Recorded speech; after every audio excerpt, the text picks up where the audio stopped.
Bonjour, allons ensemble au dévotionnel d'aujourd'hui. Je vous ai dit ces choses afin que vous ayez la paix en moi. Dans le monde, vous aurez des tribulations, mais prenez courage, j'ai vaincu le monde. Jean 16h33. Garder le courage face au combat de la vie n'est pas toujours facile. Et c'est normal de le reconnaître, après tout, nous sommes humains. Il est important de se souvenir de cette vérité, car face aux crises, conflits et moments difficiles, notre fragilité se révèle souvent. Être sincère avec soi-même et avec Dieu est une étape essentielle. Avoir l'humilité d'admettre que nous ne pouvons pas tout gérer seuls est un signe de maturité. Souvent, nous serons fatigués, incertains et sans réponse, c'est précisément là que la foi se forge en profondeur.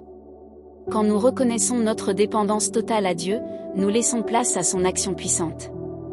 Les crises ne viennent pas pour nous détruire, mais pour tester et fortifier notre foi. Elles révèlent qui nous sommes, nous font mûrir et nous préparent à vivre les promesses que Dieu a pour nous. Alors, ne baisse pas les bras. Ne renonce pas.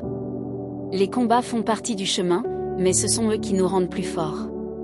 Jésus nous a avertis, dans ce monde, nous aurons des tribulations, mais il nous a aussi donné une certitude, il a vaincu le monde. Et avec lui, nous vaincrons aussi.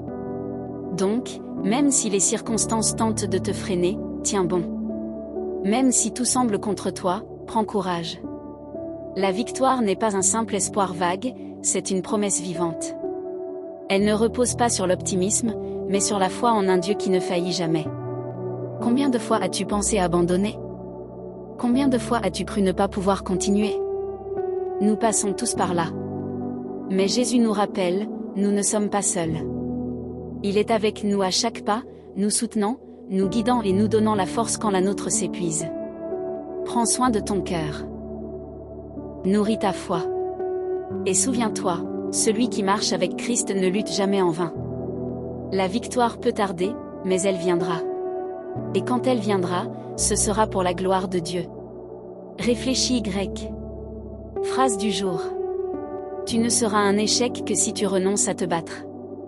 Si vous avez aimé cette dévotion, suivez notre chaîne et priez chaque jour avec nous. Un grand câlin, et à demain.